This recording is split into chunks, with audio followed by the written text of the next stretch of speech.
सूर्यकोटि समप्रभ निर्विघ्नं गुरु मे देव सर्वकारेषु सर्वदा। गुरुर्ब्रह्मा गुरुविष्णु गुरुदेवो महेश्वरः गुरु साक्षात् परब्रह्म तस्मै श्रीगुरवे नमः। नमस्ते नारसिंहाय नमस्ते मधुवैरिणे नमस्ते पद्मनेत्राय नमस्ते दुःखहारिणे।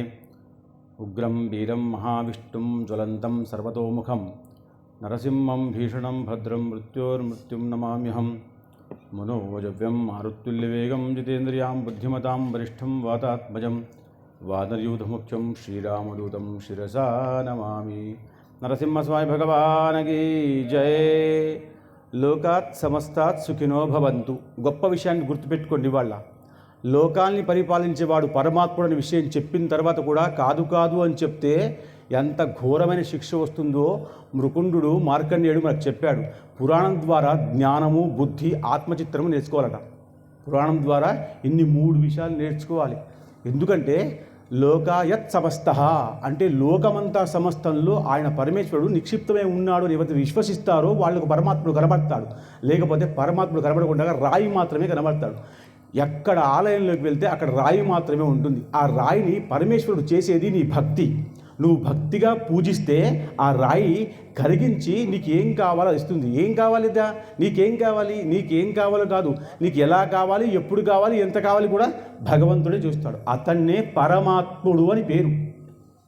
కాబట్టి పరమాత్ముడి కంటే గొప్ప, పరమాత్ముడి కంటే మంచి, పరమాత్ముడి కంటే విశేషమైన విషయాన్ని ఆలోచించే శక్తి సామర్థ్యాలు మానవ బుద్ధికి లేవు అని మార్కండేయ మహాముని చెప్పాడు. మీరు మార్కండేయ మహాము గురించి వాళ్ళ కొత్తగా వినే ప్రయత్నం చేయండి. నరసింహపురాణంలో భాగంగా నరసింహస్వామి యొక్క దీక్ష వాళ్ళు తీసుకున్న వాళ్ళే ఉన్నారు కాబట్టి శివుణ్ణి కూడా బాగా దగ్గర చేసుకుని మృత్యువుకి అసలు దూరమై చిరంజీవిగా అయిపోయాడు. అందుకనే 7 చిరంజీవులు చెప్తామే 7వ చిరంజీవి మార్కండేయుడు. యథా కళ్యాణాత్ భయత్రాయ కామికార్థపదాయ అని చెప్తారు శ్రీ మహావిష్ణువు గురించి. అలాగే శివుడి గురించి త్రయంబకం యజామహే ఎలా చెప్పుకుంటామో ఆ విషయాన్ని మీరు గొప్పగా వినే ప్రయత్నం చేయండి. మనం రోజు చెప్పుకున్నట్టుగానే వెన్నెల కింద ఇంకా చంద్రుడు రేపు పౌర్ణమి రోజు మళ్ళీ చాలా పైకి వస్తాడు. చంద్రుడి కింద కూర్చొని వేప రాగి చెట్టు కూర్చొని మీరు చూస్తున్నటువంటి ప్రవచనాన్ని చూస్తుండు కాడు వినుకుంటూ చేస్తున్నారు. ఎంత పుణ్యాత్ములో. అసలు పుణ్యం అంటే మీకు నిన్న చెప్పాను కదా, అసలు పుణ్యం ఎలా వస్తుందంటే మనిషి యొక్క బుద్ధిని పూర్తిగా మార్చేసి లోకాత్ సమస్తాత్ సుఖినో భవంతు అనే విషయాన్ని తీసుకొస్తుంది. అంటే లోకాల యొక్క కళ్యాణం కోసం మీరు ప్రవచనం వింటున్నారు. అది గొప్ప విషయం. నేను విన్నానమ్మా. మీరు ఇంటికి వెళ్ళారనుకోండి, ఇంటికి వెళ్ళి ఎవరైతే రాలేకపోయినారో వాళ్ళకి చెప్తాను, నేను వెన్నెల్లో మార్కండేయుడు ఎలా జపానుష్ఠానం చేశాడో, ఎందుకు చేశాడో, శివుడు ఏమన్నాడో అన్న విషయం మీరు వాళ్ళకి చెప్తే మీలోంచి కొంచెం భాగం వాళ్ళకి పుణ్యం వెళ్ళిపోతుందట. పుణ్యం విషయం గొప్పది. నేను మీకు చెప్పాను, మనం తర్పణం వదిలిపెట్టేస్తే పుణ్యం వాళ్ళకి పంచిపెట్టవచ్చని అనుకున్నాం సంకల్పం చేస్తే. అలా మీరు ఈ విషయం చెప్తేనే మీ కథ పూర్తిగా జ్ఞాపకం ఉండకపోవచ్చు, తప్పేం లేదు. కానీ ఈ వెన్నెల్లో మేము వేప చెట్టు కింద విషయం విన్నామమ్మా అని చెప్తే చాలట వాళ్ళకి కొంచెం పుణ్యం వెళ్ళిపోతుంది. అందుకనే వెంకటేశ్వర స్వామి దగ్గరకో ఎక్కడికో వెళ్ళినప్పుడు మనం ప్రసాదం తీసుకొస్తాం. కానీ నేను చెప్పాను మీకు, ప్రసాదము పుస్తకము కుంకుమ మాత్రమే తీసుకురావాలి. ఆ ప్రసాదం తీసుకొచ్చి మీరు ఇక్కడ ఏం చేస్తారు, పంచిపెడతారు. పంచిపెడితే మీ పుణ్యంలోంచి కొంచెం భాగం వాళ్ళకి వెళ్ళిపోతుంది. ఇది ప్రసాదము అంటారు. దీని పేరే ప్రసాదం. నాకేం ప్రసాదం లేదా అంటే కొందరికి శేషవస్త్రం ఇస్తారు, బాగా గుర్తుపెట్టుకోండి. కొందరికి మంత్రాక్షతులు ఇస్తారు, కొందరికి ఆశీర్వచనం ఇస్తారు, కొందరికి బొట్టు మాత్రమే ఇస్తారు. మీరు ఎక్కడైనా గుళ్ళోకి వెళ్ళి చూడండి, ప్రతి దాన్ని బాగా మనఃకామన దేహానాం ఆత్మానం వైభవ సంపద అని గుండెల మీద చేయి వేసుకొని పనిచేయాలి. అది ధర్మకార్థం, ఉట్టికార్థం కాదు, ధర్మకార్థం. అది శాస్త్రం చెప్పింది. దాన్ని మనం పట్టుకోకుండా జీవితం అంతా అయిపోతుండే మార్కండేయుడి విషయం వింటే మనకు అర్థమవుతుంది. బాగా వినండి. అయితే కొంతకాలం క్రితం మృకండు అనేటువంటి మహర్షి ఉండేవాడు. మృకండు చూడండి, వీళ్ళ పేర్లు ఎట్లా ఉంటాయంటే ఇప్పుడు మనం కొత్తగా సోని పిన్ని అట్లా పెట్టుకుంటున్నాం కదా, అట్లా మృకండు అంటే అర్థం ఏమిటో అసలు విచిత్రంగా ఉంటుంది. కానీ మృకండు అంటే లోపల ఉన్నటువంటి శక్తిని కూడా బయటకు తీసి దాన్ని సానపట్టేవాడు మృకండు. గుర్తుపెట్టుకోండి, మన పేర్లకు కొన్ని పేర్లకు అర్థాలు ఉండవు. మనము డిక్షనరీలో చూసిన పక్షంలో కూడా ఆ పేర్లకు అర్థాలు ఉండవు. కాబట్టి అర్థాన్ని వెతికి పెట్టేటువంటి పేర్లు ఉండాలి. అందుకనే ఆ మృకండు అనుష్ఠానం చేద్దాం అనుకోడు. మరుద్యుతి భార్య పేరు. భార్యాభర్తలు ఇద్దరు కలిసి కూడా పరమాత్ముడిని మాత్రమే ఆరాధన చేద్దామనే ఉద్దేశంతో చేస్తున్నారు. మీరు పురాణాల్లో చాలా విషయాలు వింటుంటే చాలామందికి సంతానం ఉండదు. అది రాజులకు కానీ ఇటు ఋషులకు కానీ సంతానం ఉండదు. మృకండు కూడా సంతానం లేదు, బాగా అనుష్ఠానం చేస్తున్నాడు. ఒకసారి బ్రహ్మలోకంలో పెద్ద సభ జరుగుతుంది. ఈ సభ ఎలా ఉంటుందంటే ఋషులు మునులు, మీరు ఋషులు మునులు గురువులు సన్యాసులు యతులు మఠాధిపతులు పీఠాధిపతులు తారతమ్యం తెలుసుకోవాలి. క్షమించాలి, మీరందరూ తెలుసుకోవాలి. కోకపోతే ఇంకా వద్దనుకోవాలి జీవితం. మార్కండేయులాగా వద్దు నాకు ఈ జీవితం, నేను భూమి మీద పుట్టి సనాతన ధర్మంలో ఉండి 18 పురాణాల నుంచి ఒక పురాణం గురించి విషయం తెలుసుకోకుండా ఉండి బ్రతికేస్తున్నానే, నా బ్రతుకు ఎందుకు అని శివుడికి ఆరాధన చేయాలట. మనకు శివుడు అంటే శివుడు, నరసింహస్వామి ఎవరుంటే ఆరాధన చేయాలి. పరమాత్మ నేను తెలుసులేకపోతున్నాం. అలా అని ఈయనకి ఋషులు మునులు పిలిస్తే, బ్రహ్మ అందరికి పిలిస్తే మృకంఠుడు కూడా వెళ్ళాడు. వెళ్తే ద్వారపాలకులు ఆపేశారట. అవమానం చూడండి ఎలా ఉంటుందో. ఒక దగ్గరికి మనం చాలా బాగా తయారై కొత్త షర్టు వేసుకొని మంచిగా ఆ ఫంక్షన్కి లోపలికి వెళ్తూ ఉంటే ద్వారపాలకుడు ఆపేసి, నీకు పత్రిక ఉందా, నీకు రమ్మన్నారా, నీకు అనుమతి ఉంది, అందుకని పత్రిక ఉంటేనే వెళ్ళాలి పెళ్ళికి, గుర్తుపెట్టుకోండి, ఉందా అని అడిగితే ఎంత అవమానం ఉంటుందో. అలా మృకండ మహర్షికి ద్వారపాలకులు ఆపేశాడు. ఆపేస్తే ఏమైందయ్యా నన్ను ఆపేశారు అన్నాడు. అంటే మీరు ధర్మం తెలిసినవాడు, బాగా చూడండి, ధర్మం తెలిసిన వాళ్ళు కూడా తప్పు చేస్తారు. అయితే తనకంటే పెద్దవాళ్ళు దొరికినప్పుడు ఆ ధర్మ నివృత్తి చేసుకుంటారు. మనలో పాపం ఉంది, మనలో ఆలోచన ఉంది, మనలో ఒక ప్రశ్న ఉంది. మనకంటే పెద్దవాళ్ళ దగ్గరికి వంగి పరిప్రశ్నయా, ఆయన గౌరవించి పాదాలకి ఆ ప్రశ్నకి సమాధానం తెలుసుకున్నవాడు మనిషి. మహామనిషి ఎవరడా? ఆ చెప్పినటువంటి విషయాన్ని గొప్పగా గౌరవించి వేరే వాళ్ళకి అప్పచెప్పేటట్టు చెప్పిన మహామనిషి. ఇంత తేడా. కాబట్టి మనసులో ఆ విషయం ఉండకూడదు. అప్పుడు ద్వారపాలకుడు అన్నాడు, అయ్యా మీరు సమర్థులు, మంచి అనుష్ఠానం చేసిన వాళ్ళు, మీకు ఒక్క మాట తెలుస్తుందా? బ్రహ్మ యొక్క సభకు ఎవరికైతే సంతానం లేదో వాళ్ళు లోపలికి ప్రవేశం లేదు, మీకు తెలవదా? బాగా వినండి. అంటే పెద్దవాళ్ళని గౌరవించాలా వద్దా, చెప్పాలా వద్దా అన్న విషయం ఇంత ఆధారపడి ఉంది. మాట, దీనికి మాటనే మంత్రం అన్నారు, మాటనే మెల్లగా ఏమన్నారు, మంత్రము అన్నారు. కాబట్టి మీరు ఎంత పెద్దగానే పెట్టండి వాళ్ళే అందుకని చొక్కా వేసుకొని వచ్చినది ఏంటంటే రోజు దానికి పట్టుకోవడానికి సమయం పోతున్నారు. కాబట్టి ఆయన ఆపేశాడు. ఆపేసి ఈ మాట అంటే ఆయన అన్నాడు, ఎవరికైతే అమ్మ మీరు నా మాటల్ని బాగా గట్టిగా వినే ప్రయత్నం మాత్రమే చేయండి, దీనికి దుఃఖము బాధ అన్న విషయాలు ఉండకూడదు. ఎవరికైతే వివాహం తర్వాత 3.5 సంవత్సరాల తర్వాత కూడా సంతానం కాకుండా ఉంటే వాళ్ళు వైద్యులు. అంటే వీళ్ళు పుణ్యకార్యాలకి శుభకార్యాలకి పెద్దగా పనికిరారు అని శాస్త్రం చెప్పి చాలా గొడవపడి విధవలు కూడా రావచ్చు, వాళ్ళు కూడా రావచ్చు, వంజలు కూడా రావచ్చు అని చెప్తున్నారు. సంతానం కాకుండా ఉంటే వాళ్ళకి మృత్యు తర్వాత పున్నాగ నరకము అనే నరకం వస్తుంది. నరకాలు మొత్తం 16 రకాలు, దాంట్లో సంతానం కాకుండా వచ్చే నరకము పున్నాగ నరకము. అలాంటి వాళ్ళకు కూడా ఎక్కడ కూడా ప్రవేశం ఉండదు. వాళ్ళని చాలా తప్పుగా చూస్తారు. చూడాలా చూడకూడదా అది మీ ఇష్టం. మీకు పరమాత్ముడు మీ గురువు మీకేం గుణం ఇచ్చాడో ఆ గుణాన్ని నేర్చుకోవాలి. కాబట్టి ఈయనకి లోపల వెళ్తుంటే ఒక చిన్న అక్కడ ఆపేసేవాడు, అంటే గేట్ కీపర్ లాంటి వాడు ఆపేశాడు. ఏమనంటే, నీకు ధర్మం తెలిసిన వాడివి కదా, నువ్వు లోపలికి రాకూడదు కదా, ఇది బ్రహ్మసభ కదా అన్నాడు. అనగానే చాలా బాధపడ్డాడు మృకండు. బయటకు వచ్చాడు. కొన్నిసార్లు పెద్దవాళ్ళు తప్పులు చేస్తారు కదా, తప్పులు చేసినప్పుడు వాళ్ళు తప్పులు తెలుసుకునే ప్రయత్నం చేస్తారు తప్ప దాన్ని ఏమంటా అంటే నువ్వేందయ్యా నాకు చెప్పేది అన్న బాధ ఉంటుంది. చూడండి, నువ్వేందయ్యా నాకు చెప్పేది, నాకు తెలియదా అని అనలేదు. అనకుండా తల వంచుకొని అయ్యో నేను తప్పు చేశానా అని మళ్ళీ ఆశ్రమం దిక్కు వచ్చాడు. మరుద్దుడికి భార్యకు చెప్పుకున్నాడు, మీకు ఏ సమస్య వచ్చినా మీరు భార్యకు చెప్పుకోవాలి.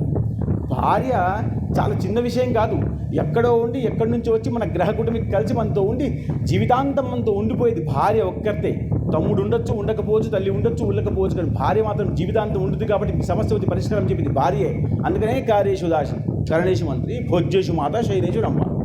కాబట్టి భార్య దగ్గరికి వచ్చాడు, భార్యకి నమస్కారం పెట్టాడు. అయ్యా భార్య అంది, మీరు నాకు నమస్కారం పెట్టడం ఏంటి? ఆయన అన్నాడు, నేను సమస్యలో ఉన్నప్పుడు పరిష్కారం చెప్పేది నువ్వే. ఎంత గొప్పగా అనిపిస్తుందంటే, ఆమె మంత్రి కదా, మంత్రికి నమస్కరిస్తే సరి అయిన సలహా ఇస్తుంది. కాబట్టి నమస్కరించి అన్నాడు, నేను బ్రహ్మసభకు వెళ్ళినప్పుడు నాకు అక్కడ అవమానం జరిగింది, ఆపింది బ్రహ్మ కాదు, బ్రహ్మ ద్వార పాలకుడు అని నాకు చాలా బాధగా ఉంది అన్నాడు. అంటే ఈ మంది మనకు సంతానం లేదు కాబట్టి మనకు బాధగా ఉంది కదా, మనం సంతానం కోసం తపస్సు చేద్దామని ఇద్దరు కూడా శివుని, అందుకనే శివుడు విష్ణువు భేదం కాదు, ఇద్దరు కూడా ఒకటే చెప్పడం కోసం మార్కండేయ పురాణం మొత్తం మార్కండేయ చరిత్ర దానికోసమే. కాబట్టి మేము ఇద్దరం కలిసి అనుష్ఠానం చేద్దామని నిర్ణయం తీసుకొని అసలు శివుడి గురించి అనుష్ఠానం చేస్తున్నారు. మీరు మాట గుర్తు, శివుడు మీకు ఇంట్లో కనబడతాడు. శివుడు ఇది పై భాగము, ఇది పానవట్టము, కింద ఒక భాగము, ఈ 3 భాగాలు ఉంటాయి. పురాణాన్ని వింటున్నప్పుడు పరమ పవిత్రమైన బుద్ధితో వింటే దాంట్లో ఉన్నటువంటి సత్వం బయటకు వస్తుంది, అప్పుడు శివుడే కనబడతాడు మనకు. కాబట్టి దీన్ని ఏమనంటే లింగము అన్నారు, ఈ పానవట్ట భాగాన్ని పార్వతి అన్నారు, కింద ఉన్న దాన్ని మహావిష్ణువు అన్నారు. ఈ రకంగా అమర్చబడింది లింగం యొక్క విషయం. అలా అమర్చబడి ఉన్నటువంటి లింగంలో ఒకవేళ మనం అనుష్ఠానం చేస్తే దాన్నే చూసుకుంటూ, శివుణ్ణి కాదు, మళ్ళా శివుని చూస్తే ఆయనకి గంగ, పాము, విషము ఇవన్నీ కనబడతాయి, కానీ లింగాన్ని చూస్తున్నప్పుడు పరమాత్ముడు మాత్రమే కనబడతాడు. కాబట్టి శివుడికి పూజ లేదు, శివలింగానికి పూజ ఉంది, గుర్తుపెట్టుకోండి. కాబట్టి వాళ్ళు శివలింగానికి బాగా అనుష్ఠానం చేస్తున్నారు. ఎలా చేస్తున్నారు అంటే, మనం నిన్న చెప్పాను కదా, ఇప్పుడు కొత్తగా ఒక మషిన్ వచ్చింది, ఒత్తుకుంటూ పోతే నెంబర్స్ వస్తుంటాయి, రామ రామ రామ రామ అంటూ ఒత్తుకుంటూ పోతే నెంబర్స్ వస్తాయి. ఈ నెంబర్స్ చూస్తే మనకు అహంకారం వస్తుంది, అమ్మ ఇంత చేశానా, ఇది లేదు. ఎప్పుడు కూడా అసలు జపమాలతో చేస్తున్నప్పుడు కూడా జపమాల అయిపోయిన తర్వాత దానికి మధ్యలో ఉండేది మేరుమణి శిఖర పర్వతము. ఇక్కడ దాకా ఒకసారి ఆగిపోయి దమ్ముని తీసుకొని మళ్ళీ స్వామిని జ్ఞాపకం కోసం మళ్ళీ చేయడం కోసం మేరుమణి పెట్టారు 108 తర్వాత. ఇది మేరుదండకము, మేరుమణి అన్నారు. అలా మంత్ర జపానికి సంఖ్యతో సంబంధం లేకుండా జపం చేయాలి, సంఖ్య లేదు. చాలామంది చేస్తారు ఇట్లా. అయితే ఆయన ఇద్దరు కలిసి సంఖ్యతో సంబంధం లేకుండా అనుష్ఠానం చేయడం మొదలుపెట్టారు. సంఖ్యతో సంబంధం లేకుండా ఉంది కాబట్టి పరమాత్ముడికి ఇంతైతే బాగుంటుంది, ఇంతైతే బాగుంటుంది అనే విషయం లేదు. ఇంకేం చేస్తాడు పరమాత్ముడు, మెల్లగా ప్రత్యక్షం అవుదాం అనుకుంటాడు. ప్రత్యక్షం అవ్వడం, ప్రత్యక్షం అయిపోవడం చాలా తేడా.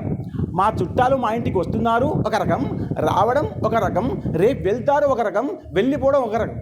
మనం వస్తుంటే వాళ్ళ గురించి వాళ్ళకి ఏం కావాలో వాళ్ళకి ఇంట్లో ఏసీ ఉంది, మనకు ఏసీ లేదు, కూలర్ అనే పెట్టిస్తాం మనం కనీసం. వాళ్ళు పరుపుల మీద పడుకుంటారు, మన దగ్గర జంబుగానే ఉంది, మనం పరుపు తయారు చేస్తాం. వాళ్ళకి అక్కడ ఇంకో దాంతో అలవాటు ఉంది, అంటే వాళ్ళకి ఏం కావాలో సుఖపెట్టగలుగుతామో అవన్నీ మనం ఇంట్లో ఎట్ట పట్టుకుంటామో అట్లా శివుడు వస్తే ఒకవేళ ప్రత్యక్షమై మనమేం చేద్దామన్న ఆలోచనలు వీరు ఆలోచించుకుంటూ శివుడిని ధ్యానం చేస్తూ ఉంటే శివుడు ప్రత్యక్షమయ్యాడు. శివుడు ప్రత్యక్షం అవ్వడం చిన్న విషయం, ఎందుకంటే భోలాశంకరుడు కాబట్టి ప్రత్యక్షం అవుతాడు.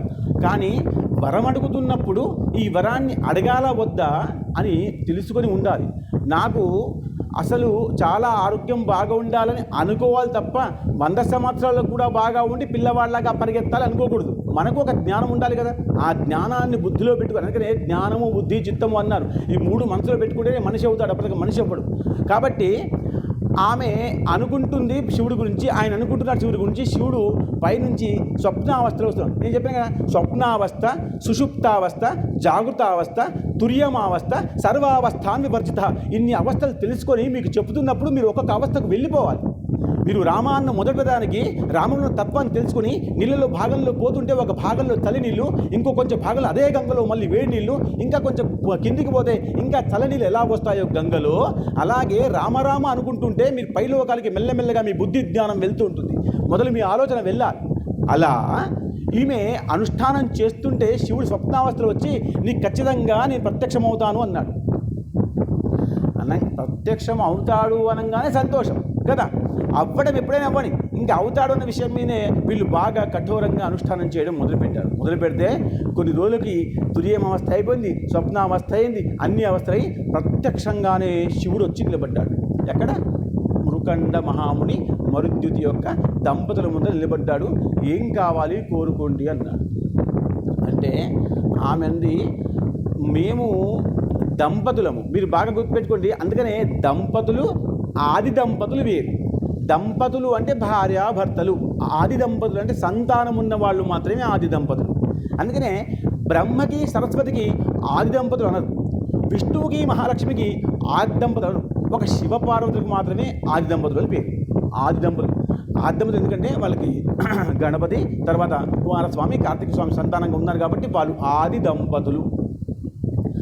ఎలా దంపతులు అంటే జగతపితరం వందే పార్వతీ పరమేశ్వరహు అని అంటారు వాళ్ళకి. కాబట్టి వాళ్ళు మాత్రమే సౌభాగ్యానికి దీనికి అర్హులు. వాళ్ళకి దంపతులు అనాలి, ఆది దంపతులు వాళ్ళకి అనాలి. అలా మేము దంపతులు ఇద్దరము ఉన్నాం, కానీ మాకెక్కడ కూడా శుభకార్యాలకి బ్రహ్మ యొక్క సభకి మాకు పిలవటం లేదు, రానివ్వటం లేదు.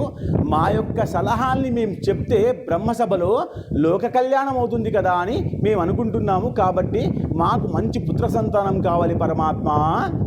దేనికోసం కావాలి? మీరు బాగా గుర్తుపెట్టుకోండి ప్రవచనాన్ని. దేనికోసం కావాలి? లోక కళ్యాణం చేయడానికి పుత్రుడు కావాలి పరమాత్మ అంటున్నారు. అంటే మన పుత్రుడు లోక కళ్యాణకారి అయి ఉండాలి, కారణజన్ముడై ఉండాలి, కామజన్ముడై ఉండకూడదు. కామజన్మ, కారణజన్మ అని సహజ జన్మ అని 3 జన్మలు. కర్మజన్మ అంటే మీకు పుట్టిన కొడుక్కి మీరే షరుటు దొరకాలి, స్నానం వేయాలి, వాడు అపంగుడు కావాలి. కర్మజన్మ అంటే కర్మ ఇంతే ఉంటుంది, వాడికే మనం సేవలు చేస్తూ ఉండాలి చచ్చేంతవరకు, అది కర్మజన్మ. సహజ జన్మ అంటే మీకు ఇక పెళ్ళి అయిపోయింది కాబట్టి సంతానం అయిపోయింది, సహజ జన్మ. కారణజన్మ అంటే రాముడు దేనికోసం? లోక కళ్యాణం కోసం పుట్టాడు కాబట్టి. అలా కారణజన్ముడు మాకు పుట్టుకొస్తే మేము సభలోకి వెళ్ళి మా యొక్క విషయాన్ని చెప్తే ఆ విషయం వల్ల లోకమంతా కళ్యాణకారకం అవుతుంది పరమాత్మ శివ. కాబట్టి మాకు సంతానం కావాలి అన్నారు. అంటే మీరు ఇంత అనుష్ఠానం చేశారు కాబట్టి మీరు సంతాన అర్హులు కాకపోయినా నేను ఇస్తాను. ఎవరు అనుష్ఠానం చేసుకుంటారు? ఎవరైతే 10th క్లాస్లో ఖచ్చితంగా ఇంకా పాస్ అవ్వరేమని భయం ఉన్న వాళ్ళు ట్యూషన్ పెట్టుకుంటారు, ఎక్కువసేపు చదువుకుంటారు. పాస్ అవుతాను అన్న విశ్వాసం ఉన్నవాడు బాగా చదువుకుంటాడు, కొద్దిగా ఏకసంతాగ్రహం ఉంటాడు. వాడు ఒక్కసారి సార్ చెప్తే అర్థమైపోతుంది, వాళ్ళు పెద్దగా చదువుకోని పుస్తకాలు పట్టుకోరు. కానీ యత్ లోకానం, లోకంలో ఎలా విషయం ఉందంటే, నాకు ఒకవేళ అలాంటి కుమారుడు పుడితే నేను లోక కళ్యాణం చేస్తాన్నాడు కాబట్టి నీకు ఒకవేళ అర్హత లేకపోయిన పక్షంలో కూడా నువ్వు అనుష్ఠానం చేసి లోక కళ్యాణం కోరుకుంటున్నావు కాబట్టి నీకు సంతానం ఇస్తాను, తీసుకో. కానీ ఈ కానీ అన్న పదం చాలా కష్టమైంది, ఎప్పుడైనా గుర్తుపెట్టుకోండి. కానీ ఆమె చాలా మంచి విద్యావంతురాలు, ఆమెకు చాలా మంచి గుణములు ఉన్నాయి, ఆమె చాలా ఎత్తుగా ఉంటుంది, ఆమె చాలా అందంగా ఉంటుంది, ఆమె బొమ్మలు బాగా గీస్తుంది, పాటలు బాగా పాడుతుంది, దేవుడి మీద భక్తి ఉంది, వంట బాగా చేస్తుంది. కానీ ఈ కానీ అనగానే మనకి ఇన్ని మంచి గుణాలు కనబడతాయా? కనబడు. ఈ కానీ ఏమిటో కావాలి వాళ్ళు. అవునా? ఇన్ని మంచి గుణాలు మనం విన్నాం, కానీ అన్న పదం రాగానే ఈ మంచి గుణాలు మర్చిపోయి ఈ కానీ ఏంటో మనకు కావాలనిపిస్తుంది. అది కానిలో ఉన్న విషయం. కానీ అంటే ఏదో చెడు అని అర్థం. కానీ అంటే ఏదో చెడు అని అర్థం. అలాగే ఇప్పుడు ఆ శివుడు ఏమంటున్నాడంటే, నీకు సంతానం లేకపోయినా అనుష్ఠానం చేసి సంతానం ఇస్తాను, కానీ ఈ సంతానము నీకు 16 సంవత్సరములు మాత్రమే ఆయు ప్రమాణంగా ఉన్నటువంటి సంతానం కావాలి అంటే మహావిద్యావంతుడు పుడతాడు. లేదా అసలు ఏమాత్రం విద్య లేకుండా అజ్ఞానంగా ఉన్నటువంటి వాడు కొడుకు కావాలి అంటే 100 సంవత్సరాలు ఉంటాడు. నీకేం కావాలి కోరుకో అన్నాడు. ఏం కోరుకోవాలి? మనమైతే ఏం కోరుకుంటాం? మనకు తెలియదు.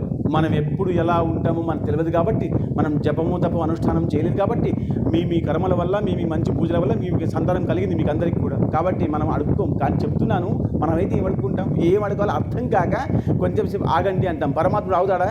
వెళ్ళిపోతాడు. పరమాత్ముడికి ఇక్కడికే ఉందా పని, అక్కడ కూడా వెళ్ళాలి. ఎవరు ఇంకా అనుష్ఠానం చేస్తున్నారా అందరి దగ్గరికి వెళ్ళాలి. పెద్ద పెద్ద వాళ్ళు వస్తే మన దగ్గర 10 నిమిషాలు కూర్చొని వెళ్ళిపోతారు. ఎందుకు? వాళ్ళకి ఇంత పని ఉంటుంది కాబట్టి, వాళ్ళకి క్షమించడమే. అలా ఏం కావాలి అంటే వాళ్ళు ఒకరి ముఖాలు ఒకరు చూసుకొని, చూడండి భార్యాభర్తలకు ఉన్న సంబంధం ఎలా ఉంటుందంటే కళ్ళల్లో చూసుకుంటేనే నిర్ణయం తీసేసుకుంటారు. అది భార్యాభర్తలకు అన్యోన్య సంబంధం. భార్య ఏమనుకుంటుందో భర్త ఆమె కళ్ళల్లో చూసి తెలుసుకుంటాడు. భర్త ఏమనుకుంటున్నాడో భార్య కళ్ళను చూసి గుర్తుపడుతుంది. ఇదే ధర్మపత్ని అంటారు. కాబట్టి వీళ్ళిద్దరు చూసుకొని ఇద్దరు కూడా ముక్తకంఠంతో మాకు 16 సంవత్సరములు ఉన్నటువంటి మాత్రమే జ్ఞానం ఉన్నటువంటి పిల్లవాడు కావాలి స్వామి అని దండం పెట్టుకోవాలి. అందుకనే జ్ఞానానికి నమస్కారం. ఎక్కడికి నమస్కారం? జ్ఞానానికి. జ్ఞాని సర్వత్ర పూజతే. డబ్బున్నవాడు ఇక్కడే పూజింపబడతాడు, జ్ఞాని ఎక్కడైనా పూజింపబడతాడు. కాబట్టి జ్ఞాని సర్వత్ర పూజ. కాబట్టి 16 సంవత్సరములు ఉన్నటువంటి మాత్రమే కావాలి. వీళ్ళిద్దరు ఏమనుకున్నారంటే, ఈ ఆశీర్వాదం మనం తీసుకుందాం. ఏ శివుడైతే మనకు సంతానం ఇచ్చాడో ఆ శివుడికి మళ్ళీ అనుష్ఠానం చేస్తే ఇలాంటి పుత్రుడు పుట్టాడు కదా, ఇంకా అనుష్ఠానం చేస్తే దీర్ఘాయుష్యు కూడా వస్తుందేనని భగవంతుడి మీద ఆయన చేసిన జపం మీద విశ్వాసం. మనకు మన పని మీద విశ్వాసం ఉండాలి అని అర్థం. మనకు మన పని మీద విశ్వాసం, మన దేవుడి మీద విశ్వాసం ఉండాలి అని అర్థం. కాబట్టి వాళ్ళు అడుక్కున్నారు.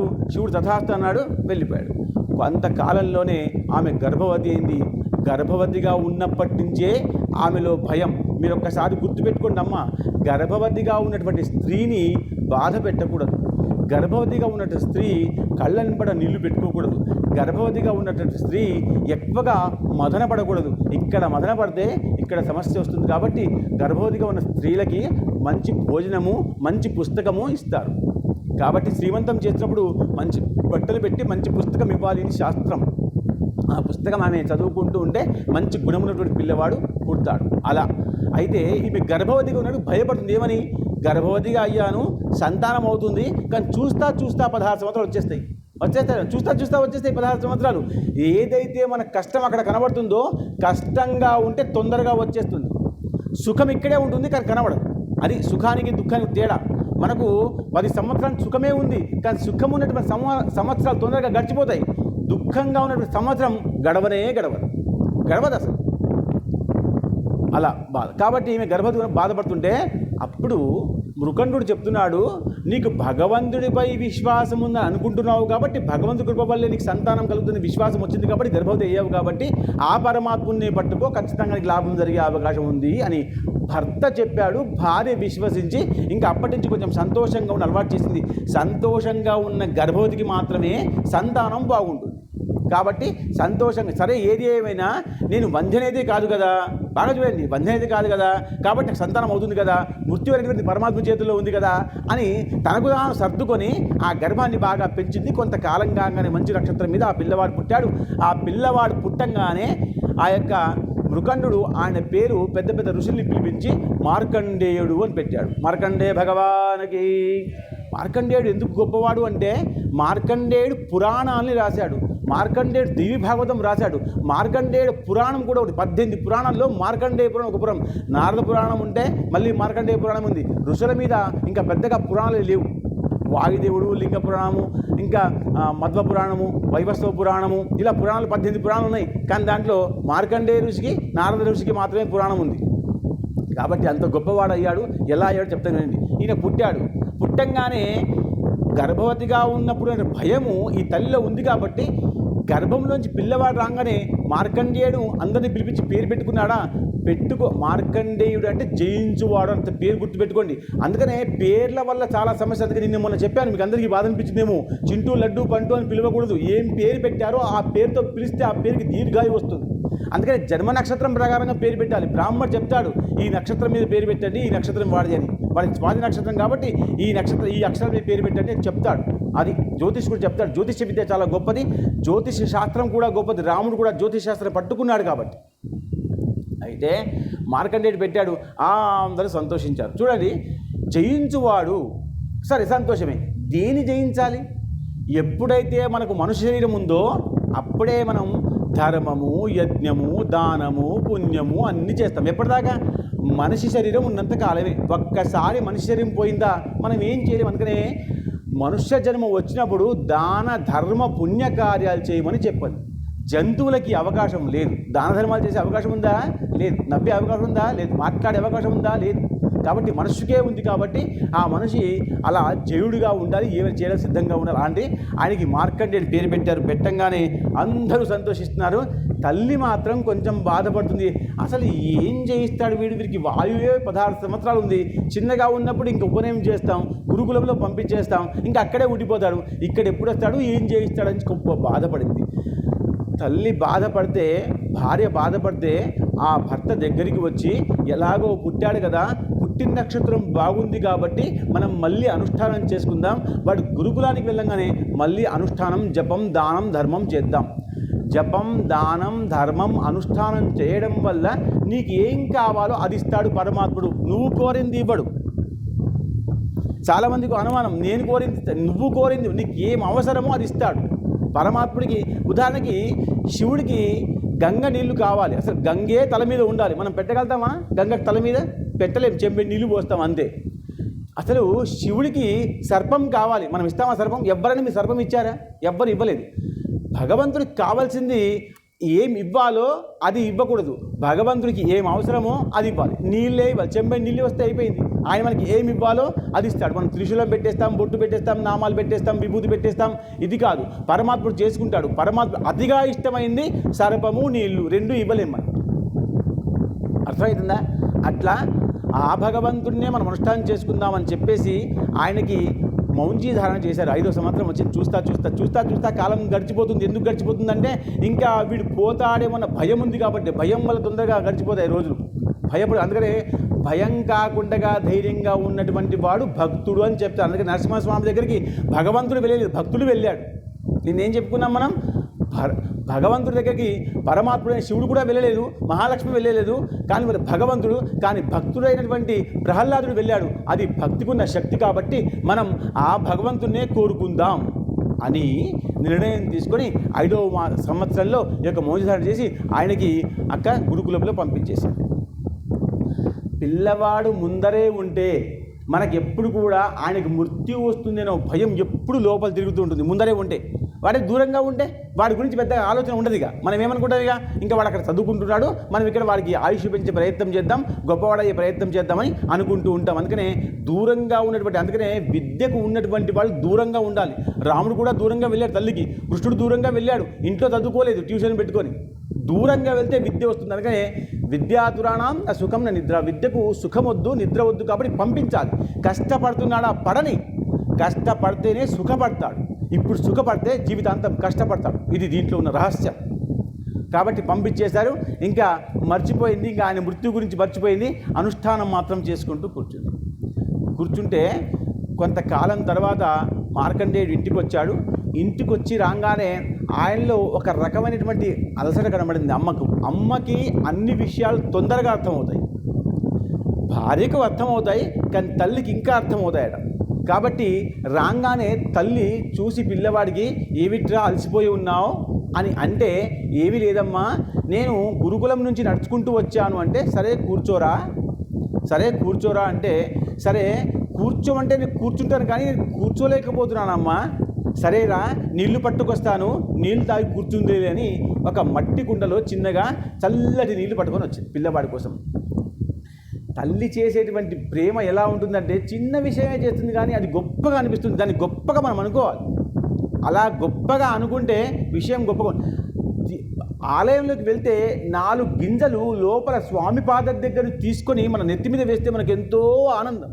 బియ్యం, అవి ఏమిటవి? బియ్యం. కానీ స్వామి పాదం దగ్గర నుంచి వచ్చాయి కాబట్టి అక్షంతలు కాబట్టి మంత్రాక్షతలు కాబట్టి మనకు గొప్పతనం. అమ్మా, అర్చకుడు అక్కడికి వెళ్ళి నా కోసం స్వామి దగ్గర పాదం దగ్గర ఉన్నటువంటి 4 అక్షంతలు నా నెత్తి మీద వేశాడు, బ్రహ్మరంధ్రం మీద. ఎంత అదృష్టవంతుడు నేను అంటే, చిన్న విషయాన్ని గొప్పగా ఆలోచించడం. అక్కడ గొప్పగా ఉన్నటువంటి ఒక పూలమాల ఇచ్చేస్తే ఏం చేస్తే 2వ రోజు అది వాడిపోతుంది. పెద్ద గజమాల ఉంది నరసింహస్వామి ఆలయంలో, మీరు వెళ్ళారు, మీకు గజమాల ఇచ్చేశాడు, ఏం చేస్తారు దాన్ని? 2వ రోజు ఎండిపోతుంది కదా. కానీ అక్షంతలు వేస్తే ఇక్కడ బ్రహ్మరంధ్రం పెడితే అది పుణ్యం, అది ఎంతో అదృష్టం. కాబట్టి దాన్ని అలా భావించాలి. సరే, ఇంకా ఏది ఏమైనా ఆ నీళ్ళ కుండతో ఇస్తూ ఉంటే ఆ కుండ చేతిలో పట్టుకోగానే అది అలసిపోయి ఉన్నాడు కాబట్టి ఆ కుండ కింద పడిపోయింది. నీళ్ళ కుండ పడిపోగానే కుండ పగిలిపోయింది, నీళ్ళు కింద పడ్డాయి. పడిపోగానే ఆమె చాలా, ఇది అభిషేకం అంటారు కదా, మనం ఏం చేసుకోండి, చేతిలో పంచపాల పట్టుకున్నా, చిన్న కుంకుమ భరణి పట్టుకున్నా, ఇంకే పూలమాల పట్టుకున్నా కింద పడిపోతే భయపడతాం. అపశకునము అంటారు. శకునము, శకునాలు కూడా ఉన్నాయి. అమ్మ, భూమి మీద అన్నీ ఉన్నాయి, మీరు అన్నీ పట్టుకోవాలి దయచేసి. శకునం ఉంది, అపశకునం. దేవుడు ఉన్నాడు, దయ్యం కూడా ఉన్నాడు. దయ్యం లేకుండా లేదు, దయ్యం కూడా ఉన్నాడు. నేను చెప్పాను నిన్న, మంత్రాక్షలతో దయ్యాన్ని పంపిస్తే దేవుడు వస్తాడు. మంత్రం కూడా ఉంది, ఉత్తిష్టంతు భూతపిశాయ ఉంది కదా. అలా ఆ కుండ పడిపోగానే తల్లి బెదిరిపోయి, అమ్మ అపశకునం జరిగిందిరా, కుండ పడిపోయింది అంటే, అప్పుడు పిల్లవాడికి జ్ఞానం ఉంది కాబట్టి గురుకులం వెళ్ళొచ్చాడు కాబట్టి, అమ్మ కుండ కదా జారిపోయింది, పడింది, మట్టి కుండ పగిలిపోవడమే కదా. మన శరీరం అంతా కూడా మట్టి కుండే, ఎప్పుడైనా పగిలిపోవడమే. 9 రంధ్రాలు ఉన్నాయి కుండకి, ఏమన్నా 9 రంధ్రాలతో కూడుకున్నటువంటి ఇది ఎప్పుడు పగిలిందే ఉంటుంది. పూర్తిగా పగిలిపోవాలంటే నీకు 90 100 సంవత్సరాలు రావాలి, పగిలిపోతుంది. ఉంటావా, ఉండిపోతావా? కొంతకాలం తర్వాత ఫోటో పెట్టేస్తారు అంతే. కానీ పోకుండా ఉంటామా? సాధ్యం కాదు. కాబట్టి అమ్మ అంత బాధపడకమ్మా, కుండ పగిలిపోతే పగిలిపోని అంటే ఆమెకు భయం లోపల ఇంకా పెరిగిపోయి సరే నీళ్ళు తీసుకొచ్చి మళ్ళీ ఇస్తే తాగినాడు. కానీ ఏమిటమ్మా నేను వచ్చినప్పుడు చూస్తున్నాను చాలా భయపడుతున్నావు, అసలు నేను అలసిపోయి వచ్చానంటే నువ్వు భయపడుతున్నావు అంటే అప్పుడు ఆమె అంది ఏం చెప్పాలరా, నీకు చెప్పకూడదు ఈ మాట, పిల్లవాడికి కూడా చెప్పేస్తే మళ్ళీ అధైర్యపడిపోతాడు, నువ్వు చేస్తావురా అంటే ఎట్లా ఉంటుంది. పెద్ద పెద్ద రోగాలు ఉన్న ఏం చెప్తాం మనం, ధైర్యం చెప్పాలి. అందుకనే మనం దవాఖానకు వెళ్ళినప్పుడు 2 పళ్ళు తీసుకొని వెళ్తాం, నీకేం భయం లేదు, నేను డాక్టర్ గారితో మాట్లాడాను, ఈ పళ్ళు తీసుకో, నువ్వు ఆరోగ్యంగా అవుతావని చెప్పడానికి. దానికి పరామర్శ అంటారు. దానికి వెళ్ళినప్పుడు ఏం చేస్తావు, నీకు అది పెట్టారు ఇది పెట్టారు ఇది పెట్టారు బాగా ఎక్కిస్తున్నారు కాబట్టి చచ్చిపోతావని చెప్తామా? ఎవ్వరికి చెప్పవు. ఖచ్చితంగా తొందరగా బయటకు వస్తావు. కానీ చచ్చిపోయే మాట కొడుకుకి తల్లి ఎలా చెప్పాలి? చెప్పలేకపోయి బాగా బాధపడుతుంటే అప్పుడు తండ్రి దగ్గరికి వచ్చాడు. వచ్చి నాన్నగారు ఏమైంది, మా అమ్మ బాగా ఏడుస్తుంది అంటే అప్పుడు ఆయన అన్నాడు సమయం వచ్చినప్పుడు నేను చెప్తాను, బాగా విని. అందుకనే సమయం కంటే ముందు ఏమి దొరకదు, ఏమి ఇవ్వద్దు. సమయం కంటే ముందు ఏమి దొరకదు, ఏమి ఇవ్వద్దు. పిల్లవాడు 3 సంవత్సరాలు ఉన్నాయి, సైకిల్ కావాలని మనం ఇస్తామా? 10 సంవత్సరాలు వస్తే సైకిల్ నడిపించవచ్చు, లేకపోతే సైకిల్ తీసుకొని కారు గుద్దేస్తాడు, అంతే. ఇద్దరికి బాధే. కాబట్టి సమయం వచ్చినప్పుడు చెప్తా అని చెప్తే సరే అని చెప్పేసి ఇంకా మార్కండేయుడు ఆయన ఉంటున్నాడు. కానీ ఒకరోజు మృకండు ఆ మార్కండేయుని మెల్లగా శివాలయం తీసుకెళ్తే అక్కడ శివుని చూస్తే మీరు చూడండి, ఒక్కొక్క ఆలయంలో వెళ్తే ఒక్కొక్క ప్రసన్న బుద్ధి వస్తుంది. ఒక్కొక్క ఆలయంలో ఒక్కొక్క ప్రసన్న బుద్ధి. మీకు ఇలవెల్పి స్వామి శివుడు, మీరు వెములవాడకు వెళ్ళంగానే శివుని చూడంగానే ఆహా నా శివుడు ఎంత అందంగా ఉన్నాడు అనిపిస్తుంది. అదే వెంకట స్వామి తిరుపతి వెళ్ళి ఆ స్వామిని చూస్తుంటే పక్క వాళ్ళు పంపించేస్తుంటారు, పొండి నడవండి. ఆ పంపించేస్తున్న సమయంలో కూడా ఏ క్షణకాలం అయితే స్వామిని చూస్తామో ఆ బుద్ధి ఆ ఆలోచన మనసులో ఉండిపోయి నా స్వామి ఎంత అందంగా ఉన్నాడు అని అనుకుంటామా లేదా? ఆ స్వామిని చూస్తే మోకాళ్ళ నొప్పులు వెళ్ళిపోతే ఆ గుట్టను ఎక్కుకుంటూ పోతారు చాలామంది, ఎక్కిపోయి అయ్యో వస్తున్నారు, స్వామిని చూడగానే నొప్పులు వెళ్ళిపోతాయి. ఎందుకు? పవిత్రమైన పరమదర్శనం అవుతుంది. ఇది పరమదర్శనము. పరమ అంటే పరమాత్ముడికి లోనైనటువంటి దర్శనం పరమదర్శనం. మీరు మాటకు మాట పట్టుకుంటూ ఉంటే పవిత్రమైన ప్రవచనం అర్థమవుతుంది. పరమదర్శనము అన్నది. కాబట్టి ఇంకా శివాలయంకి వెళ్ళంగానే ఆ శివుణ్ణి చూడంగానే ఏదో సంబంధం అనిపించింది ఆ యొక్క మార్కండేయుడికి. నాన్నగారు నేను కొంచెం సేపు ఇక్కడ కూర్చుంటాను, విద్యాభ్యాసం చేసి వచ్చాడు కదా, గుణం వచ్చింది కదా, ఇక్కడ కూర్చుంటాను అన్నాడు. తండ్రి అన్నాడు కూర్చోరా, అసలు నువ్వు అంటావో అనవో అనుకున్నాను, అన్నావు, అదే అదృష్టం. చాలామంది పిల్లలు ఆలయంకి రారు, అదో పెద్ద విషయం. ఆలయంకి రమ్మంటే కావాలంటే వదిలిపెట్టేస్తా అమ్మ గేట్ దగ్గర, నువ్వు లోపలికి పోయి పూజ చేసుకొని నాకు ఫోన్ చేయి, మళ్ళీ బండి మీద ఎక్కించుకుపోతాను, లోపలికి మాత్రం రాను. అదేదో పెద్ద శత్రుబాధ ఉన్నట్టు ఆలయంలోకి రారు, చాలామంది రారు. అదేందో అంతే. ఇక దానికి మనం గారవం చేయడం, మనం అలవాటు చేయడం, ఆ పిల్లలకి మంచి గుణం నేర్పించడం కోసం చాలా తత్పరత ఉండాలి. తత్పరత అంటే ఏమిటట? దండించాలి. తల్లి మాతృదేవోభవని ఎలా చెప్పారో తల్లికి దండించే అధికారం కొండు. సన్యాస ధర్మం తీసుకున్న పక్షంలో కూడా శంకరాచార్యులను పిలిపించి తల్లి తత్రతయ పిలిపించడం, తల్లి ఆదేశం అంత గొప్పగా ఉండాలి. అది తల్లి. కానీ ఏదో ఒకటి చేయి, కానీ అంటే ఎట్లా? ఇది మాత్రమే చేయరా ధర్మం. నీకు కన్నది ఎందుకు? లోక కళ్యాణం కోసం కదా, వంశ కళ్యాణం కోసగా, వంశాన్ని ఉద్ధరింపడేది కదా, మరి ఉద్ధరింపకపోతే ఎందుకు? కాబట్టి కూర్చున్నాడు. ఆ శివుణ్ణి తదేకంగా చూశాడు. ఒక విషయాన్ని మనం తదేకంగా చూస్తే మనకు దాంట్లో పరమాత్ముడు కనబడతాడు. మీరు దేన్నైనా చూడండి, ఇప్పటి నుంచి మీరు ఇంట్లో అలవాటు చేసుకోండి. ఒక చిన్న చెంబు తీసుకోండి, చెంబుని తీసుకొని దాంట్లో నీళ్లు వేసి ఇతడు నా శివుడు కదా అని తదేకంగా చూడండి. మెల్లగా చెంబులో ఉన్నటువంటి నీళ్లు గంగలాగా మారి చెంబు శివుడిలాగా కనబడుతుంది.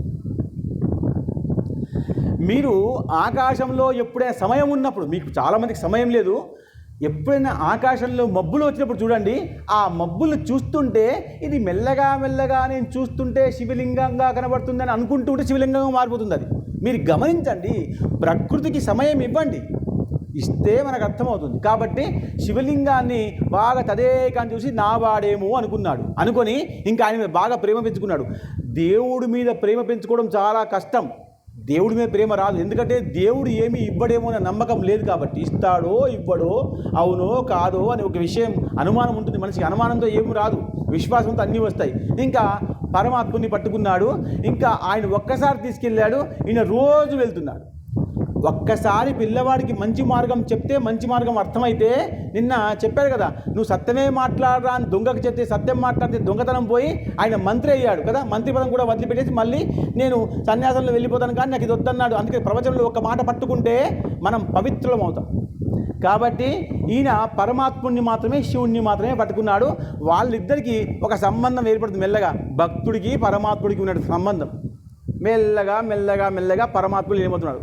కొంతకాలం తర్వాత వీళ్ళ ఇంటికి నారద మహర్షి వచ్చాడు. మీకు రోజు చెప్తున్నాను, నారద మహర్షి పరమ గొప్పవాడు. అసలు ఎక్కడికైనా వస్తాడు. అసలు నారద పురాణం చెప్పుకున్నప్పుడు మీరు నారద గురించి వినండి, చాలా గొప్పగా ఉంటుంది.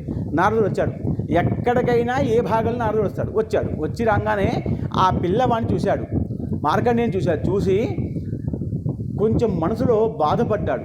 ఆ పిల్లవాడిని చూడంగానే ఇక్కడ తల్లిదండ్రులు కూర్చొని ఉన్నారు అన్న విషయం చూసి కూడా ఆ పిల్లవాడిని చూసి ముఖం చిన్నగా చేసుకున్నాడు.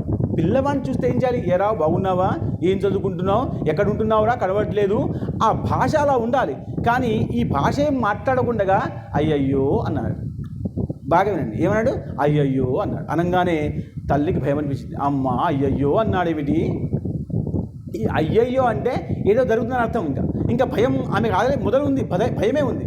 ఆ భయాన్ని చూసుకొని అలాగే అయ్యయ్యో అనగానే, ఏమైంది స్వామి మీరు అయ్యయ్యో అంటున్నారు అని ఆ మరుద్యుతి నారద మహర్షి యొక్క పాదం దగ్గర వంగి నమస్కరించి, అయ్యా ఎందుకలా అన్నారు అంటే, మీకు తెలివందేముంది, మీరిద్దరు మహానుభావులు, మీ ఇద్దరికి తెలివందేముంది, మీరు కోరుకునేటప్పుడే శివుడి దగ్గర వరం కోరుకున్నారు ఏమిటంటే 16వ సంవత్సరం వరకు ఉన్నటువంటి జ్ఞాని కావాలన్నాడు. వాడు పరమజ్ఞాని. కానీ ఇంకొక 6 మాసాలు దాటితే వాడికి 16 సంవత్సరాలు వస్తాయి, వాడికి మృత్యువు దగ్గరగా వస్తుంది కదా అని అయ్యయ్యో అన్నానమ్మా అన్నా. అనగానే ఇంకా పెరిగిపోయింది భయం, పెరిగిపోయి అప్పుడు ఆమె ఏం చెప్పింది, పరమాత్మ నారద మహర్షి మరి మీరే ఏమైనా ఉపాయం చెప్పండి, మేము ఇంకా వాడు ఆయువు పెంచాలనుకుంటున్నామంటే పరమాత్ముడు ఇచ్చిన వరం పరమాత్ముడే మళ్ళీ నెలకొల్పాలి. ఎవరైతే శాపం ఇచ్చారో ఆయనే ఉశాపం ఇవ్వాలి. కాబట్టి నువ్వు పరమాత్ముడి గురించి మళ్ళీ అనుష్ఠానం చెయ్యమ్మా అని చెప్తే మళ్ళీ ఇద్దరు ఈ 6 మాసాలు మిగిలి ఉన్నాయి కాబట్టి పరమాత్ముడికి అనుష్ఠానం చేద్దామని నిర్ణయం తీసుకున్నారు. తీసుకొని భయపడుతూ ఉన్న సమయంలో భయపడుతూ ఉంటే అనుష్ఠానం పూర్తి అవ్వదు. ఎప్పుడు కూడా గుర్తుపెట్టుకోండి, భయంతో కానీ బాధతో కానీ మనం పూజ చేస్తుంటే ఆ పూజ పూర్తి అవ్వదు. దానికి పూజ అనకూడదు. ఏదో చెయ్యాలి కాబట్టి బిల్వపత్ర ఎక్కించకపోతే శివుడి మీద ఎంత మనం భోంచేయలేం. కొంతమందికి అలవాటు ఉంటుంది, బిల్వపత్ర ఎక్కించకపోతే భోంచేయరు, తులసి ఎక్కించకపోతే భోంచేయరు. మనసు ఒప్పదు కాబట్టి మెర ఏదో తప్పు చేసి అనిపిస్తుంటుంది కదా. ఆ తప్పు వల్ల ఆ తప్పు జరగకుండా ఉండడం కోసం బిల్వపత్రి అది పూజ కాదు, మీ మనసుకు తృప్తి మాత్రమే, భగవంతుడికి తృప్తి కాదు. భగవంతుడికి ఎలా పూజ చేయాలట? మనసా వాచ కర్మణ చేయాలి. మనకు మనసు బుద్ధి ఇక్కడ ఉండకుండా ఉండి మనం ఒకవేళ అక్కడెక్కడ హైదరాబాద్లో ఉండి మనం గుళ్ళో కూర్చుంటే పరమాత్మ ఆ పూజ స్వీకరించడు. కానీ అలాంటి తల్లిదండ్రులను చూసి ఆ పిల్లవాడి దగ్గరకు వచ్చి, ఎందుకు అమ్మ నాన్న మీరు బాధపడుతున్నారు అని అంటే, చెప్పాను కదరా, ఇప్పుడు చెప్తాను, నీకు సమయం వచ్చి చెప్తాను కదా, ఇప్పుడు చెప్తాను విను. నారద వారు కూడా ఈ విషయం జ్ఞాపకం చేశారు. అసలు మాకు సంతానం లేదు, అయితే మేము అనుష్ఠానం చేస్తే మాకు శివుడు ప్రత్యక్షమయ్యాడు. అయ్యి నీకు అనారోగ్యంగా ఉన్నటువంటి అజ్ఞానంగా ఉన్నటువంటి కొడుకు కావాలా, లేదా జ్ఞానిగా ఉన్నటువంటి కొడుకు 16 సంవత్సరాలు కావాలా అంటే, నేను జ్ఞానిగా ఉన్న కొడుకును కోరుకున్నాను. నాకు పుట్టావు, నువ్వు జ్ఞానిగా ఉన్నావు, కానీ 16 సంవత్సరాలు రానికి కొంతకాలమే సమయం ఉంది కాబట్టి నువ్వు ఇంకా స్వర్గానికి వెళ్ళిపోతే భయంగా ఉంది అని తల్లి చెప్పేసి ఓర్న ఏడిచింది.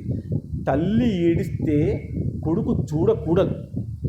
చూసిన కొడుకు ఇంకా అసలు ఎంత చెడ్డ పదం వాడినా తప్పు లేదు, కానీ నేను వాడను. ఎందుకంటే చాలాసార్లు తల్లి అకారణంగా ఏడవచ్చు, కారణంగా ఏడవచ్చు, మనం తీయని విషయాన్ని కూడా చెప్పి ఏడవచ్చు. మా అమ్మమ్మ అప్పట్లో కాశీకి బండి మీద పోయేది. ఇప్పుడు కూడా బండి మీద పోదామంటే మనం తీసుకెళ్తామా? తీసుకెళ్ళాం. ఇప్పుడు ఫ్లైట్లో పొద్దుమే సాయంత్రం. కాశీకి పోవడం అంటే మృత్యుతో సమానం. మీరు బాగా గుర్తుపెట్టుకోండి. అప్పట్లో కాశీకి పోవాలంటే ఇంకా నా పనులన్నీ అయిపోయినాయి, పోతే పోతాను, ఉంటే ఉంటాను, వస్తే వస్తానని వెళ్ళిపోయే వాళ్ళు కాశీకి. కాశీలో మరణం రావాలరా. రేవాతీరే జపం కూర్యాత్, రేవాతీరే జపం కూర్యాత్ అంటే చేయడము. రేవాతీరం అంటే నర్మదా తీరంలో జపం చేయాలట. మరణం జాహ్నవి తటే. జాహ్నవి అంటే గంగ దగ్గర, జాహ్నవి అంటే కాశీలో గంగ దగ్గర మరణం జాహ్నవి తటే. దానం చేయవ కురుక్షేత్రంలో దానం చేయాలట. గౌతమ్యాం త్రితయం వరం. గౌతమి అంటే మన భాష దగ్గర ఉన్న గౌతమి ఉంది కదా, గంగడి పేరు గౌతమి. ఆ గౌతమి దగ్గర చావవచ్చు, దానం ఇవ్వవచ్చు, అనుష్ఠానం కూడా చేయవచ్చు. మనకు దగ్గరలోనే ఉంది. గౌతమికి 3 అవకాశాలు ఉన్నాయి. గంగ దగ్గర ఉట్టిగా చావమనే అన్నారు, రేవలో జపమే చేయమన్నారు, కురుక్షేత్రంలో దానమే చేయమన్నారు. కానీ గౌతమి దగ్గర 3 చేయమన్నారు. కాబట్టి గౌతమి చాలా గొప్పది. మనం అదృష్టం దగ్గర ఉంది మనకు. అసలు బాసర చరిత్ర మనం వింటే మీకు ఎంతో ఆనందం అనిపిస్తుంది. బాసర గొప్ప క్షేత్రం. ఇప్పటిది కాదు బాసర క్షేత్రం, అసలు వేదవ్యాసుల వారు ఉన్నటువంటి క్షేత్రం అది. అక్కడ మీరందరూ గమనించారో లేదో, బాసరలో పాతాళ గంగ ఉంది. చాలామంది అక్కడ దాకా పోరు. లోపలికి వెళ్తే పాతాళ గంగ ఉంది. ఇప్పుడు కూడా ఉంది పాతాళ గంగ. మనం ఆకాశగంగ వెంకటేశ్వర స్వామి దగ్గర తిరుపతిలో చూస్తాం, తిరుమలలో. ఇక్కడ పాతాళ గంగ ఉంది. కోనేరు, అష్టకోనేరు ఉంది. ఇప్పుడు మూసేశారు దాన్ని గవర్నమెంట్ వాళ్ళు. గంగ ఉంది. గంగలో అక్కడ మీకు శివాలయం కనబడుతుందా? అది శివాలయం కాదు, అది సురేశ్వరాలయము. అంటే సూర్యభగవాని ద్వారా ఉన్నటువంటి సూర్యభగవాని గురించి అనుష్ఠానం చేశాడు. అక్కడ ఇంద్రతీర్థము, కపిల తీర్థము, సూర్యతీర్థము, ఇన్ని తీర్థాలు ఉన్నాయి. అక్కడి నుంచి కొంచెం దూరంలో వెళ్తే బ్రహ్మేశ్వరం ఉంది. ఆ బ్రహ్మేశ్వరంలో బ్రహ్మయే స్వతహాగా శివుణ్ణి ప్రతిష్టాపన చేసిన బ్రహ్మేశ్వరం ఉంది. ఆ బ్రహ్మేశ్వరికి దగ్గరలోనే భృగుప్రసవ తీర్థం అని గొప్ప తీర్థం. ప్రయాగరాజ్లో కూడా అంత పెద్ద తీర్థం. విషయాన్ని పట్టుకోవాలి. తల్లి పాదంలోనే స్వర్గం ఉంది. ఎక్కడికి వెళ్ళే అవసరం లేదు. తల్లిని పట్టుకోరు, అనాథాశ్రమంలో వేస్తారు తల్లి. చాలామంది దరిద్రులు వేస్తారు. ఇప్పుడు ఒక మాట మాట్లాడుతుంది చూడు, ప్రవచనంలో అలాంటి మాటలు మాట్లాడకూడదు, కానీ వేసేస్తారు తల్లి. వేసేస్తే ఇంకా వాళ్ళకి కాశీ పోయినా ఉపయోగం లేదు, పంढरीపురం పోయినా ఉపయోగం లేదు, ఎక్కడ పోయినా ఉపయోగం లేదు. భృగువాస తీర్థంకి ఒకసారి వెళ్ళండి. భృగు ప్రసవ తీర్థం పేరు అంత గొప్పగా ఉంది. సురేశ్వరుని చూసి నీళ్ళు చల్లుకుంటేనే పుణ్యం వస్తుందట. అంత గొప్ప గొప్ప విషయాలు ఉన్నాయి. కాబట్టి ఇంకా నువ్వు ఏమి ఏడుస్తున్నావో, తల్లి ఎందుకు ఏడుస్తున్నావో చెప్పు. బాగా ఏడుస్తుంటే ఆ తల్లిని పట్టుకొని అన్నాడమ్మ, నువ్వు ఏడవకు, నీ ఏడుపుకి మంచి ఉపాయం చెప్తాను. ఏం జరిగింది అంటే, ఇంకా నాకు 16 సంవత్సరాలు రావడానికి ఇంకా 6 మాసాల సమయం ఉంది కదా. ఆ సమయంలో నేను ఎక్కడ స్వర్గానికి పోతాను, భయపడుతున్నావు, ఏడుస్తున్నావు కదా.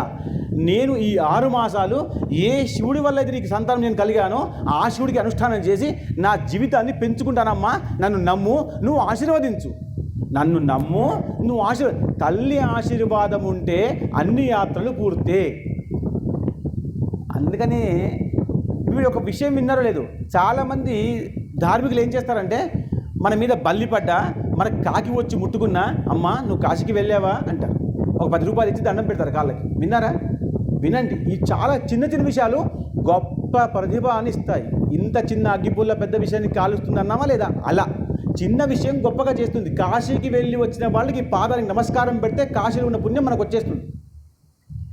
కాశీలో ఉన్న పుణ్యము అంటే ఏమిటి? నేనేం చెప్పాను, కాశీలో 9 రాత్రులు. కాశీఖండం వినండి ఎప్పుడైనా.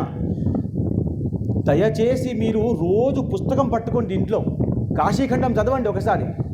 కాశీఖండం చదివితే కాశీఖండంలో కాశీలో ఉండి 9 రాత్రులు ఉంటే పరమేశ్వరుడే స్వతహాగా మనకు కనబడతాడు.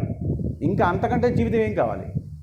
కనబడతాడు. చూడండి, చూస్తే ముద్దుగా అసలు ఎంత వెళ్ళిపోదాం మన పరమార్థంలోకి. మనకి ఏ బాధలు ఉండవు. దీని ఈతి బాధలు అంటారు. ఈ బాధలు ఏమీ ఉండవు. అలా అమ్మ నాకు నువ్వు ఆశీర్వదించమ్మా, నాకు నీ మీద అసలు నా మీద నాకు నమ్మకం ఉంది, నీ మీద గౌరవం ఉంది, పంపించమ్మా అంటే సరే అని చెప్పి. తల్లికి ఏం కావాలి? నీ చిరంజీవిత్వం కావాలి. కొంచెం ఇప్పటిదాకా గురుకులం వెళ్ళావు, ఇప్పుడు ఎక్కడికి వెళ్తావు వెళ్ళు, కానీ చిరంజీవి రా.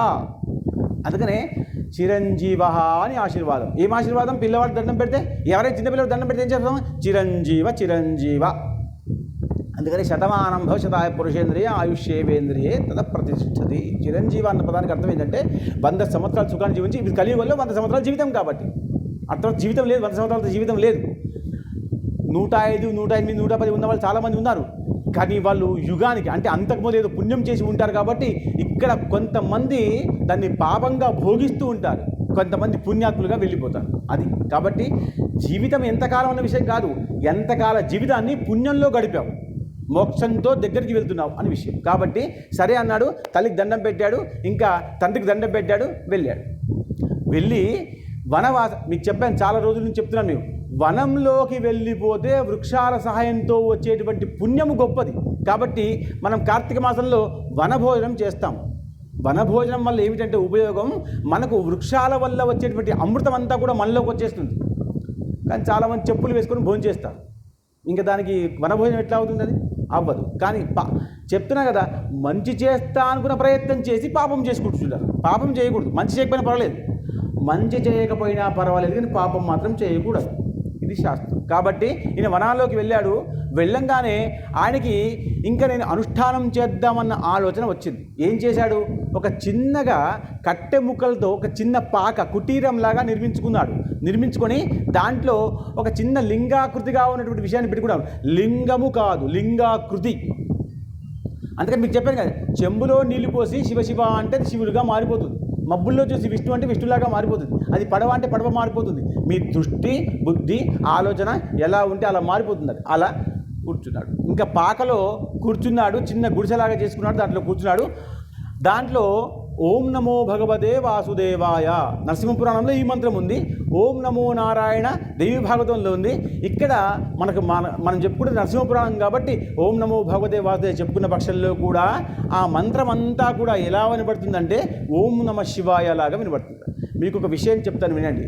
మీకు రామచంద్రుల వారి యొక్క ప్రేమ హనుమంతుడి మీద బాగా ఉంది. నేను చెప్పాను నిన్న, ఆయనకి రాజ్యం ఇచ్చేశాడు, ఈయనకి రాజ్యం ఇచ్చేశాడు. సీతామాత అంది నా హనుమంతుడికి ఏమి ఇస్తామంటే నా హృదయంలో స్థలం ఇస్తానన్నాడు, కౌగలించుకున్నాడు కదా. అలాంటిది చిరంజీవిగా ఉన్నటువంటి హనుమంతుడు కృతయుగం నుంచి, త్రేతాయుగం నుంచి ద్వాపారయుగం వచ్చిన తర్వాత కృష్ణ పరమాత్మను చూసిన తర్వాత కూడా రాముడిలాగా నమస్కరించాడు. ఆయన దగ్గర ఉన్న వేణువు వద్దు, కోదండంతో ఉంటే నాకు బాగా ఆనందం అని చెప్తే అప్పుడు కృష్ణ పరమాత్మ ఆయన ఆనందం కోసం, భక్తుడి యొక్క ఆనందం కోసం పరమాత్మ రూపాన్ని మార్చుకుంటాడు. అందుకనే శ్రీ మహావిష్ణువు ప్రహ్లాదుడి కోసం సింహంలాగా వచ్చాడు, భక్తుడి కోసమే కదా. మరి ఎంత గొప్ప విషయం. కాబట్టి కృష్ణ పరమాత్మ రాముడిలాగా కోదాన్ని తీసుకొని నిలబడ్డాడు, హనుమంతు దండం పెట్టాడు. అలా అంటే నాకు అదే కావాలి అని ఎలా అనుకుంటామో అలా. కాబట్టి ఓం నమో భగవతే వాసుదేవాయ అన్న పక్షంలో కూడా ఓం నమ శివాయ అనిపిస్తుంది, వినిపిస్తుంది, కనిపిస్తుంది. ఎందుకు? మనకు శివుడే కనబడ్డాడు కాబట్టి చిన్నప్పటి నుంచి తండ్రి చెప్పి తీసుకుపోయింది ఎక్కడికి? శివాలయంకి. కాబట్టి నరసింహపురాణంలో అలా ఉంది. కాబట్టి ఆయన ఓం నమ శివాయ అంటున్నాడు, ఓం నమో వాసుదేవాయ అంటున్నాడు. మీరు ఒక మాట గుర్తుపెట్టుకోండి, మనకు శివుడు విష్ణువు అభేదం ఏమీ లేదు, ఇద్దరు ఒకటే చేస్తున్నాడు. కొంతకాలం పోయిన తర్వాత 16వ మాసం రానే వచ్చింది. సంవత్సరం రాకుండా ఉంటుందా? కాలం మారకుండా ఉంటుందా? వచ్చేసింది. 16వ సంవత్సరంలో మధ్యాహ్నం 12 గంటలకి ఆయన ఆయుష్ పూర్తి. యమధర్మరాజు నిర్ణయం తీసుకున్నాడు, వెళ్ళండి రా దూతల్లారా, అక్కడ ఆ పిల్లవాడు కూర్చున్నాడు కదా ఆ వనంలో, ఏదో అనుష్ఠానం చేస్తున్నాడు, కానీ సమయం అయిపోయింది కాబట్టి తీసుకొని రండి అంటే సరే అన్నాడు. దూతలు కాబట్టి వినాలి, దూతలు రాజు మాట వినాల్సిందే. కాబట్టి పాషాణం పట్టుకున్నారు, వెళ్ళారు. ఆ పిల్లవాడి మీద వేస్తుంటే ఆ పిల్లవాడి మీద ఆ పాషాణం పోవట్లేదు, ఎందుకంటే శివుని యొక్క ఆక్రమణ ఉంది కాబట్టి. శివుడు మిమ్మల్ని రక్షిస్తూ ఉంటాడు.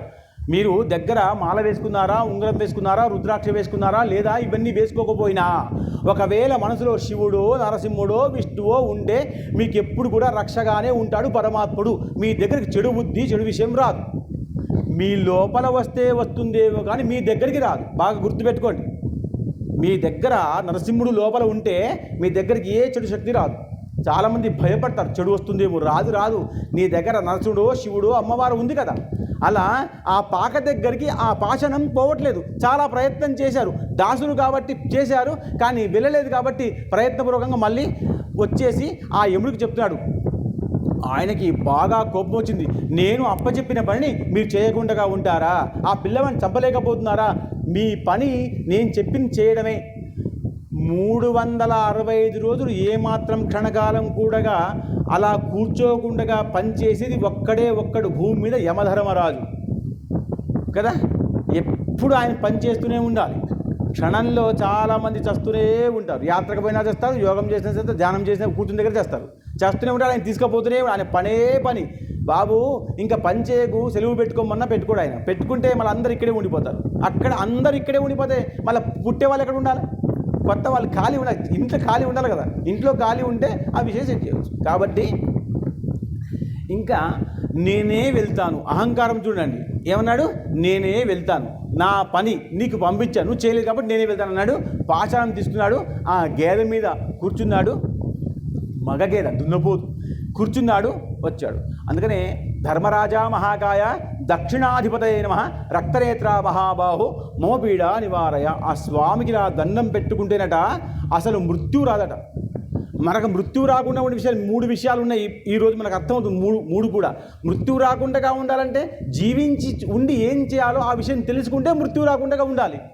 ఊరికనే జీవితం ఉంటే ఏమి లాభం? మృత్యు రాకుండా ఉండాలి పరమాత్మ నాకు అంటే, మృత్యు రాకుండా ఉంటే నువ్వు ఏం చేస్తావు నీకు తెలిసి ఉండాలి. లేకపోతే మృత్యు వస్తేనే మంచిది. చాలామంది మృత్యు కోసం ఎదురు చూస్తూ ఉంటారు హాస్పిటల్స్లో. నాకు మృత్యు వస్తే బాగుండు, చుట్టాలు వెళ్ళిపోయాక డాక్టర్ని పిలిపించి అయ్యా నాకు మంచి ఇంజెక్షన్ ఇవ్వండి చచ్చిపోతానంటారు అన్నవాళ్ళు ఉన్నారు. మీరు గమనించండి, పుస్తకాలు పేపర్లు చూస్తుంటే మనకు విషయం అర్థమవుతుంది. అలా కాబట్టి ఈయన ఏం చేస్తున్నాడు, స్వతహాగా ధర్మరాజు అక్కడికి వెళ్ళాడు, చూశాడు అక్కడ చిన్న పాకలాగా ఉంది, దాంట్లో శివలింగాకృతి ఉంది, అక్కడ ఆ పిల్లవాడు కూర్చున్నాడు. ఇంకా పిల్లవాడా బయటికి రారా, అది శివస్థానం కాబట్టి నేను వెళ్ళలేను. ఎక్కడైతే శివుడు ఉంటాడో అక్కడ మృత్యువు వెళ్ళదు, మృత్యు అయిపోతే పార్థివ దేహం వెళ్తుంది. మీరు బాగా పట్టుకోండి, మనకు శ్మశానంలో రుద్రుడు ఉంటాడు, అది రుద్రభూమి. దాన్ని ఏమన్నారు మనం? రుద్రభూమి. అక్కడ శివుణ్ణి ప్రతిష్టాపన చేస్తారు, శివమూర్తిని, కానీ మృత్యుని కాదు. మృత్యు ఎక్కడో ఇంట్లోనే అవుతుంది. మనం శ్మశానానికి వెళ్ళినాక చస్తామా? చచ్చిన తర్వాత శ్మశానానికి వెళ్తాం. అర్థమవుతుందా అమ్మ? మనము చచ్చిన తర్వాత శ్మశానానికి వెళ్తాం, ముందే పోయి అక్కడ చావం. అదేం కాశీ కాదు కదా, కాబట్టి కాశీకి వెళ్తే చచ్చిపోతే తప్పులేదు.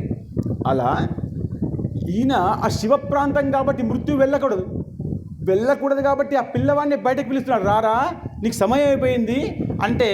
ఆయన శివధ్యానంలో మునిగిపోయి ఉన్నాడు. నేను చెప్పాను, మీరు ధ్యానంలో మునిగిపోయి ఉంటే ఎవరు పిలిచినా వినపడకుండా ఉంటే మీరు ధ్యానం చేస్తున్నట్టు లెక్క.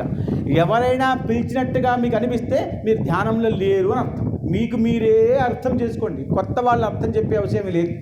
కాబట్టి ఆయన శివంలో నిమగ్నమే ఉన్నాడు కాబట్టి రాలేకుండా ఉంటే అప్పుడు ఈయన కోపం వచ్చి ఆ శివుని యొక్క పాకలాగా కట్టాడు కదా, గుడిసెలాగా, ఆ గుడిసెలోకి ప్రవేశించే ప్రయత్నం చేశాడు. అందుకనే మనం ధర్మరాజును ఎప్పుడు కూడా మన యొక్క ప్రాణాన్ని హరించుకొని పోతాడు కాబట్టి ఎక్కడ కూడా ఆయన దేవుడే, కానీ ఎక్కడ కూడా ఆయనకి ఆలయం ఉండదు. చూడండి, మార్కండేయ మందిరంలో మార్కండేయుడు కనబడతాడు, కానీ ఇటు భాగంలో గట్టిగా చూస్తే తప్ప కనబడిన ప్రాంతంలో మూలకు ఉంటాడు యమధర్మరాజు. అందుకనే యమధర్మరాజుకు నేరుగా చూసే విషయం లేదు, ధర్మరాజును చూసుడు లేదు.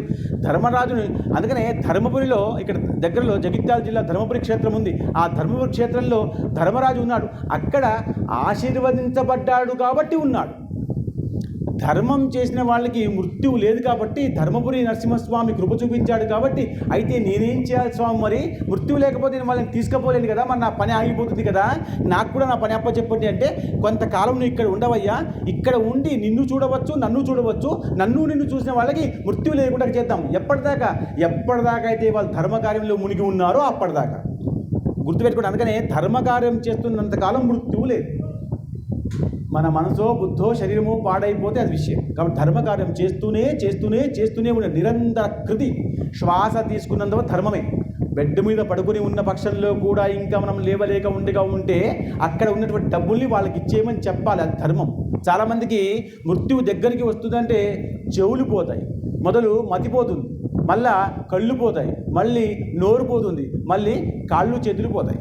మెల్లమెల్లగా పరమాత్ముడు అన్నీ లాక్కుంటూ ఉన్నప్పుడు కూడా మీకు తెలియకుండా ఉంటే నాకు ఇంకా మృత్యువు దగ్గరికి వస్తుంది, అది అజ్ఞానం.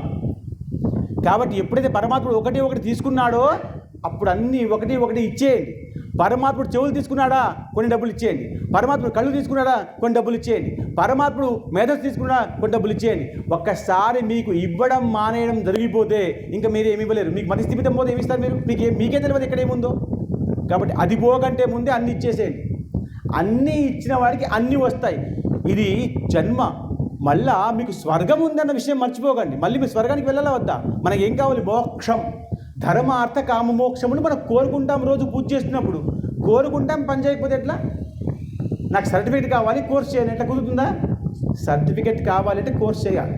అలా ఇంకా ఈయన కొంచెం ధైర్యం చేసి ఇంకా ఆ పాకలోకి కూడా అడుగుపెట్టి, నేను ఖచ్చితంగా నా పని కాబట్టి, నాకు శివుడే ఈ పని అప్పచెప్పాడు కాబట్టి నేను వెళ్తాను అన్నాడు. లోపలికి ఒక కాలు పెట్టంగానే శివుడికి విపరీతమైన కోపం వచ్చింది. బాగా గుర్తుపెట్టుకోండి, దీనిలో ధర్మ సందేహం దాగి ఉంటుంది. మీరు ధర్మ సందేహం పట్టుకుంటే ప్రవచనం అర్థమవుతుంది. కాళ్ళు పెట్టాడు, ఆ పిల్లవాడిని పట్టుకొని పాషాణం వేశాడు. వేస్తే